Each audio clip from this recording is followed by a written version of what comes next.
যাক, হবে নাকি? কি বললো? মালটা হয়ে যাবে নাকি? হবে? হোক তো বিরিয়ানি হোক বিরিয়ানি। বিরিয়ানি? হ্যাঁ হোক বিরিয়ানি।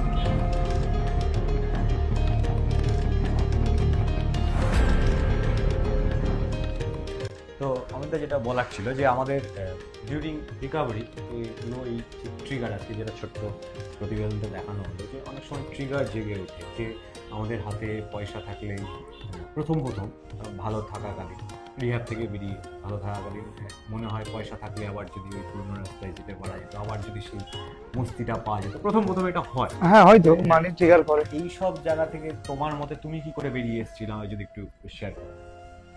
দেখো মানি তো বললামই তোমাকে ট্রিগার করে। এবার বেরানো বলতে প্রথম পয়সা করি হাতে নিতামই না। ও মানে এর আগে আমার সঙ্গে ঘটেছে এরকম, যে পয়সা বেশি হওয়াতে আমার মনে হয়েছে এগুলো করেছি।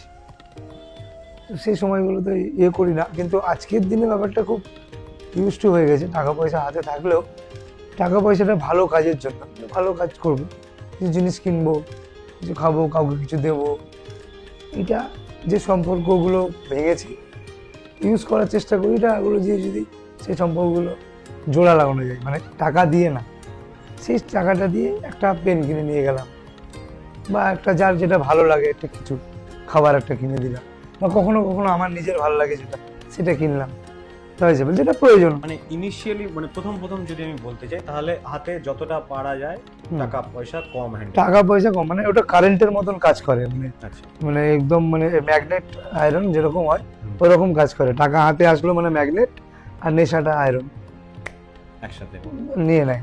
তো সেই জায়গা থেকে যত পুরনো হবে সেই মানুষটা তত, মানে যদি তুমি টাকাটাকে ভালো কাজে ইউটিলাইজেশনের কথা বলছো, যদি কোনো রকম কাউকে গিফট দেওয়া কি নিজের জন্য, যেটা দেখানো হলো যে বিরিয়ানি খাওয়া, এক বন্ধু আরেক বন্ধু বলছে বিরিয়ানি, হ্যাঁ বিরিয়ানি খাওয়ানো কোনো রকম ভাবে যদি মানে ভুলভাল কাজে অবশ্যই, তো সেরকম ভাবে আমরা কোনো না কোনো ভাবে কিন্তু টাকাটাকে হ্যান্ডেল করা যায়। এটা তো একটা গেল। আর চয়েস যদি আমি বলতে চাই যে আজকের দিনে আমার বিরিয়ানিটাই কেন আমি চয়েস করব, খাবারটা মানে পজিটিভ জিনিসটাকে কেন চয়েস করবো, আমি যদি বলি সেই জিনিসটা তুমি কি বলবা? সেটা বলতে গেলে তোমার অভিজ্ঞতা থেকে, যেমন ধরো মানে আমাদের বলে না যে রিকভারিতে আমাদের বলে কি বলতো, যে তুমি তোমার একটা প্রথমত তোমার শিক্ষা, একটা তোমার এডুকেশন, নলেজ বাড়লো, হ্যাঁ সেই নলেজটা থেকে তোমার এইটা কিনবো ওটা কিনবো। তো আমি তো যেটা বলছিলাম যে চয়েস, যে আমার চয়েস কোনটা, আমি ভালো দিকে কেন চয়েস করতে যাব, এই জিনিসটা কখন আমার মধ্যে আসবে যদি তুমি বলো একটু। কারণ আমার ব্যাপারে আমার জায়গায় চয়েস এসেছিল যে না একটা সময় পিঠ থেকে যাওয়া, এই ব্যাপার একটা, সাথে সাথে যে এতদিন তো কিছু সেরকমভাবে ভালো করতে পারিনি, কাজবাজ সব কিছু হয়েছে, বাট আলটিমেটলি যদি দিনের শেষে একটু নিজের ব্যাকগ্রাউন্ডে ঘুরে তাকানো হতো তাহলে মনে হতো না সত্যি অনেকটাই পিছিয়ে পড়ে, মনে হয়েছিল যে না এটা আর না, এখন অন্য কিছু নতুন কিছু চয়েস করতে হবে। আমি চুজ করেছিলাম ভালো থাকা। তো এরকমভাবে তুমি কিভাবে জিনিসটাকে চয়েস করেছিলে কি জীবন, এটাকে সিলেক্ট করে নিয়েছিলে যে রিকভারিটা আমার, ভালো থাকাটা আমার কাছে প্রায়োরিটি বেশি? অবশ্যই দেখো এটা মানে আমার ক্ষেত্রে যদি বলি, হ্যাঁ আমার ক্ষেত্রে হতে গেলে প্রথমত আমি শেখানো অনেক আমাকে শিখিয়েছিল, হ্যাঁ অনেক আমাকে শিখিয়েছিল, কিন্তু আমি ওই শেখা বলতে ওই শুনেছিলাম খালি, কিন্তু তারপরে যে এক্সপিরিয়েন্সটা হয়েছে না গুরু, মানে সেটাতেও আমার আর কিছু বলার নাই। মানে এই যে চয়েস বারবার যে নিজের মতন করে চয়েসটা করতে গিয়েছিলাম, তো সেখানে বারবার অনেকবার ধাক্কা খেয়েছি। কারণ আমার আমার মানে আমার শেখা, আমি যা শিখেছি, আমি যা এক্সপিরিয়েন্স করেছি, সেই তুলনামূলক যতবার এইদিকে আমি চেষ্টা করেছি চয়েস আমার মতন করে চয়েস করতে গেছি, ততবার ফেল করে গেছি, বুঝতে পেরেছি? তো সেইখানে আমার এইবারে কিছু কিছু চয়েস আমার মেনে নেওয়ার চয়েসটাকে আগে বেছে নিয়েছি, যে আমি আগে মেনে নিই ব্যাপারটা কি হওয়া উচিত, আমার কি করা উচিত। তো সেই ক্ষেত্রে এখন যদি আসে, যখন আমার সেই আগের এক্সপিরিয়েন্সগুলো, যে ধাক্কাগুলো আমি খেয়েছি, সেক্ষেত্রে এখন চয়েস করতে গেলে কিছু ভালো কিছু চয়েস করতে আগে ইচ্ছা করে। নেগেটিভের দিকে একদমই মাথা যায় না বললেই চলে, যাই না একদম বলছি না, যাই না বললেই চলে। কারণ আমি এখন বুঝতে পারি যে আজ এত বছর বয়স হয়ে গেল, যদি আমার এখনো ওই আবার এক্সপেরিমেন্ট করতে থাকি তাহলে কোনো একটা ছেলে আজকে কে এলো, দাদা তোমার তো অনেক বয়স হয়েছে, তুমি অনেক কিছু এক্সপিরিয়েন্স করেছো, তারপরে এসে থেমেছো, হুম। কিন্তু আমার তো সেই বয়স এখনো হয়নি, তাহলে আমি কেন থামবো এত তাড়াতাড়ি? তো তাদেরকে তুমি মানে আশ্রয় কেমন ভাবে বোঝায় সেটা যদি একটু না দেখো, মানে এটা আমরা আমরা এমনিতেই সচরাচর দেখে খুব কম মানুষই শিক্ষাটা নিই। আমরা আমরা আর তাছাড়া আমাদের অ্যাডিকশন, আমাদের অ্যাডিক্ট তো আমাদের, আরো কালকে বলছিলাম তোমাকে যেটা, যে আমাদের এই দেখলে, নিজে ঠেকলে, নিজে ছাকা খেলে, তাহলে ব্যাপারটা নিতে সুবিধা। তো এই নিয়ে নিয়ে এমন হয়ে গেছে যে যখনই অ্যাডিকশানের সেই ছেলেটা এসছে না, সেই ছেলেটার প্রথম ধারণাটা হয়েছে ওটা তো অমিতের সাথে হচ্ছে, আমার সাথে এটা আর হবে না। মানে কিছুতেই এই অ্যাকসেপ্টেন্সটা আনানোটা খুব কঠিন ব্যাপার।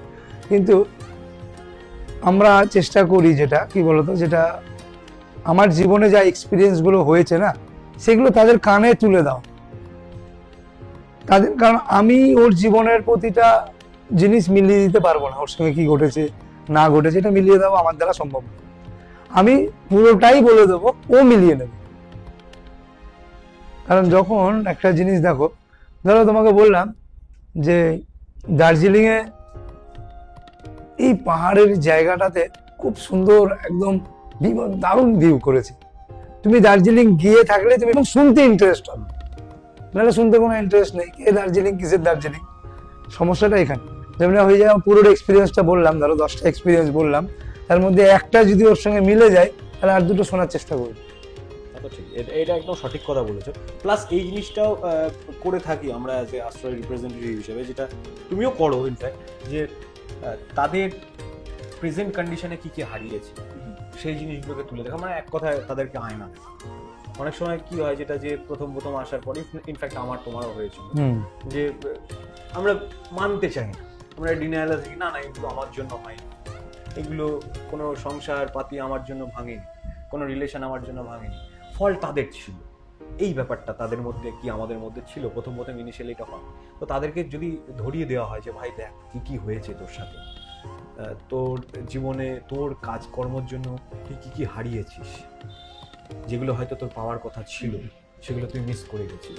যে যখন বাড়ির লোকের ধরো কেস হিস্ট্রি, বা আমারও বাড়ির লোক বলো, চুরি করেছিস, না আমার ছেলে চুরি করতো, বাড়ির লোকের কাছে, বাড়ির লোকের কাছে, হ্যাঁ আমার ছেলে চুরি করে না।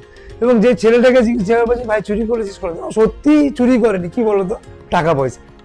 ওর কাছে কনসেপ্টটা এটাই ক্লিয়ার যে আমি চুরি করা মানে টাকা পয়সা চুরি করি। যখন তাকে বলা হয় তুই তোর নিজের বাড়ির লোকের বিশ্বাস চুরি করেছিস, তুই বাড়ির লোকের ভরসা চুরি করেছিস, তুই তোর বাড়ির লোকের প্রতিটা পদক্ষেপে তুই তার সম্মান হানি করেছিস, সম্মান নিয়ে খেলা করেছিস।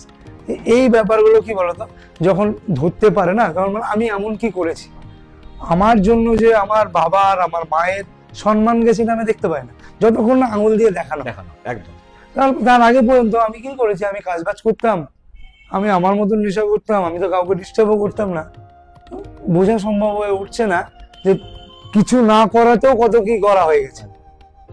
এই রিয়েলাইজেশনটা আনি দেওয়া খুব প্রয়োজন, সত্যি এই জিনিসটা একদম সঠিক বলেছো। এইটা ধরে আনাটা খুব কঠিন, মানে এটা ধরানোটা খুব দরকার হয়। আমি তুমি জব লাইফেও আমাদের বাড়ির লোক হয়তো অনেক না করেছে, করিস না করিস না করিস না, কিন্তু আমরা একটা ধারণা ছিল যে ইনকাম করছি, আমি আমার পয়সায় ভুলভাল কাজ করছি, সেটা আমি বুঝি। বাট আলটিমেটলি এর জন্য যে বাড়ির লোককে কতটা অসম্মানীয় হতে হচ্ছে, আমার প্রতি যে ভালোবাসা যে ছিল জিনিসটা ছিল, সেটা আস্তে আস্তে আমি দূরত্ব হয়ে যাচ্ছে, আমার কিন্তু সে ব্যাপারে কোনো ফোকাসই ছিল না। আমি আমার পয়সা দিয়ে রোজগার করেছি, খেয়েছি করেছি, হ্যাঁ সব কিছু করেছি। মা আমার সম্পত্তিটা দিচ্ছে না, দাদাকে ভাগ করে দিচ্ছে। হ্যাঁ মানে এই ব্যাপারটা কি বলতো, মা সম্পত্তিটা আমার ভাগ করে দিচ্ছে না, বাবা আমার সম্পত্তিটা দিচ্ছে না। মানে বাবা মার পয়সার অধিকার বাবা মার আমার আছে, কিন্তু আমার পয়সার অধিকার কিন্তু বাবা মার না। মানে 2% ভাগ তো দেওয়া যেতে পারে, তো 2% তো তাহলে বাড়ির লোকের কাছে আমি বাড়ির লোকের পয়সা দিইনি।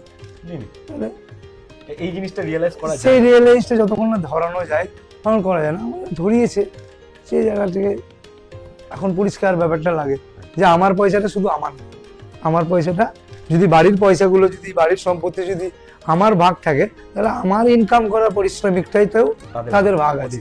এই একদম। ব্যাপারটা যতক্ষণ না পরিষ্কার হচ্ছে অসুবিধা, অসুবিধা। ততক্ষণ পর্যন্ত মনে হবে এবার- হ্যাঁ, আমি আমার পয়সাটা তো করেছি, অসুবিধা নেই। ঠিক হ্যাঁ না, কথা। এই ব্যাপারটা দিয়ে থেকে যায়, addiction কিন্তু আছে এটা। এটা ইনফ্যাক্ট তুমি মানে দেখবা যারা ভালো আছে অনেকদিন ধরে তাদের মধ্যে এই জিনিসগুলো কিন্তু জেগে ওঠে। আমি খালি আশ্রয়ের কথা বলছি না, মানে এটা বাইরের দুনিয়াও দেখবা অনেকদিন ধরে ভালো আছে। আমি আমাদের এক ফেলো ভাইয়ের কথা বলছি যে হয়তো বাইরের দেশে থাকে, এবার কোনো রকম বাড়ি থেকে কিছু টাকা পাঠালো, ব্যাস গল্প শেষ, আর কোনো রিলেশন নেই। যে মানে আমার অধিকার আমি দিয়ে দিলাম, দিয়ে দায়িত্ব শেষ। এটা তো অ্যাকচুয়ালি মানুষের ধর্ম হওয়া উচিত না। না না, আমি আমার স্বপ্ন দেখছি, অবশ্যই আমি আমার স্বপ্নের কাজ করছি, ড্রিম জব করছি, বাট কোনো না কোনো জায়গা থেকে আমি কিন্তু ডিট্যাচমেন্ট প্র্যাকটিস করে নিলাম এমনভাবে যে কোনো না কোনোভাবে আমি যখন অসুবিধায় পড়বো তারা কিন্তু তাদেরকে কাছে পাবো। তো এটা একটা খুব মেজর ইস্যু আমি দেখলাম আজকালকার দিনে, যে মানুষ আগেকার দিনে যেমন কি গুরু ভক্ত, মা বাবা বলতে ঈশ্বর, এই ব্যাপারটা কিন্তু আজকালকার দিনে সরে যাচ্ছে আস্তে আস্তে। আর এর জন্য কিন্তু অনেকটা মানুষ ডেজোলেট, আইসোলেট হয়ে যাচ্ছে, হ্যাঁ। একদম একাকিত্ব চলে যাচ্ছে। এই জিনিসটা আমি দেখেছি। কারণ তুমি যদি দেখো আজকালকার দিনে নিউক্লিয়ার ফ্যামিলির নাম্বার অনেক বেশি, জয়েন্ট ফ্যামিলির থেকে এখন নিউক্লিয়ার ফ্যামিলি বেশি। বেশি। কারণ এইগুলোই কিন্তু, আর আলটিমেটলি এই নিউক্লিয়ার ফ্যামিলি যখনই চলে যাচ্ছে একটা মানুষ নিজেদেরকে কিন্তু বিচ্ছেদ করে দিচ্ছে। এটা তার জন্য নেশার পরিমাণও বেশি, বেশি হয়ে যাচ্ছে। নেশার পার্সেন্টেজও বেশি হয়ে গেছে এখন। মানে একা একা ধরো কাকা, পিসি, মাসি, মামা, এদের সবার সাথে ধরো দেখা সাক্ষাৎ হচ্ছে, তো ওরা তো একটা এন্টারটেইনমেন্টের জায়গা পাচ্ছে। আর যখন নিউক্লিয়ার ফ্যামিলি হয়ে যাচ্ছে তখন তো কেউ নেই, মোবাইল কিছুক্ষণ, আর তারপরে না আমি দেখি মানে গল্প টল্প করতাম, তাদের গ্রামের বাড়িতে পুজো আর্চা হয়, দুর্গা পুজোর সময় তারা কিন্তু মানে পাগল হয়ে যায় যাওয়ার জন্য। হ্যাঁ ভাই আমি গ্রামের বাড়ি যাবো দুর্গা পুজো। তো তারাও ইনফ্যাক্ট মানে অ্যাজ এ মানুষ হিসেবে আমরা কোম্পানি পছন্দ করি, কোম্পানিটাও খুব দরকার, যে মানে আমি যাবো দুর্গা পুজোর সময়, সেই উৎসাহ ব্যাপারটা, এই জিনিসগুলো কিন্তু খুব দরকার আজকালকার দিনে, যেটা হয়তো হারিয়ে যাচ্ছে আস্তে আস্তে। এই ব্যাপারটা একটা বড় ইস্যু হয়ে দাঁড়িয়েছে, অ্যাডিকশন ডিউ টু হবিচ, মানে অ্যাডিকশনটা আরো বেড়ে যাচ্ছে, একদম সঠিক কথা বলছো। তো এটা তো একটা প্রসঙ্গ গেল, আর সাথে সাথে অনেকটা তুমি সোশ্যালি কি বলতে চাইছো যে এই চয়েসের ওপরে যদি একটা ছোট্ট এক কথায় যদি কিছু বার্তা দিতে চাও, তুমি যদি বলো তোমার বার্তা কি নিউ কামার্সদের জন্য? যদি আমাকে যদি আজকের দিনে চয়েস করতে হয়, তাহলে আমরা যেহেতু যেমন আধ্যাত্মিকতা ছাড়া এই রাস্তার কোনো মানে এই রাস্তার কোনো শুরুই নাই, ঠিক কথা। তো যখন আমার প্রতিটা চয়েস যেন আমি সেই যাকে আমি বিশ্বাস করি, ঈশ্বর, আল্লাহ, ভগবান, যাকে আমি বিশ্বাস করি, আমি যেটা চয়েস করছি সেটা যেন আমি তাকে বলতে পারি যে আমি এটা করছি। আমি কোনো একটা টাইম বা কাজ করার আগে বা চয়েস করার আগে আমি যেন তাকে জানাতে পারি যে আমি এই জিনিসটা করছি, তাতে যেন আমার কোনো রকম দ্বিধাবোধ না কাজ করে। মনে করি যে চয়েস বলতে যে চয়েস আমি সব কিছুই করতে পারি, যদি সেই চয়েস নিজেকে এবং অন্য কাউকে কোনো না কোনোভাবে অসুবিধা না হয়, Exactly. বা কষ্ট না হয়। কোনো রকম অসুবিধা নেই। নেশা করবো না ঠিক, কিন্তু রাত্রিরে লেট নাইট পার্টি করবো, তো এতে আমার বাড়ির লোকের অসুবিধা হবে কি হবে? অবশ্যই হতে পারে, কারণ ভোর 5টার সময় 3টের সময় ঢুকছি, কলিং মেলটা মারছি, তাদেরকে ঘুম থেকে উঠাচ্ছি, তো অসুবিধা কষ্টগুলো পড়েছি। তো এইসব চয়েসগুলো থেকে বিরত থেকে মানে থেকে থাকা ভালো আমার মতে বলে। হ্যাঁ, এবার বাদ বাকি তো মানুষের চয়েস আছে, মানুষ কি চয়েস করবে হ্যাঁ। তাদের উপরেই ছাড়া ভালো। বাট এই জিনিসগুলো করলে মোটামুটি একটা ভালো লাইফ আমি দেখেছি লিড করছে অনেক মানুষ, এখনো করছে, ইনফ্যাক্ট আমরাও করছি। আমাদেরও এখনো শিডিউল টাইম বাঁধা আছে বলে হয়তো ভালো রাস্তায় আছে, শিডিউল থেকে যেদিনই বেরিয়ে যাবো। আমাদের এই অ্যাডিকশন দুনিয়াতে একটা কথাতে বলে, জানো তো, এই BCD, তো বলে যে বিতে তুমি বদারি বিরক্ত করা হতে চাও মানুষের কাছে, না না ডি না ডিমান্ডেবল হতে চাও মানুষের কাছে। চয়েসটা মাঝখানে আছে, তুমি চয়েস করে নাও, তুমি মানুষের কাছে বিরক্তকর হবে না ডিমান্ডেবল, মূল্যবান।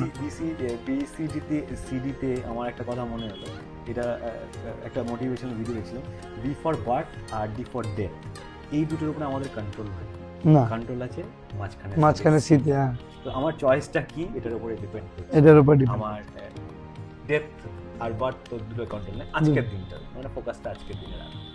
তো দেখতে থাকুন, আমি গয়াদার সাথে আছি। তো আমরা আশ্রয় থেকে প্রতিদিন আমরা অ্যাডিকশনের ব্যাপারে সমাজকে কিছু মেসেজ করতে পারি, এই সমাজকে নেশামুক্ত।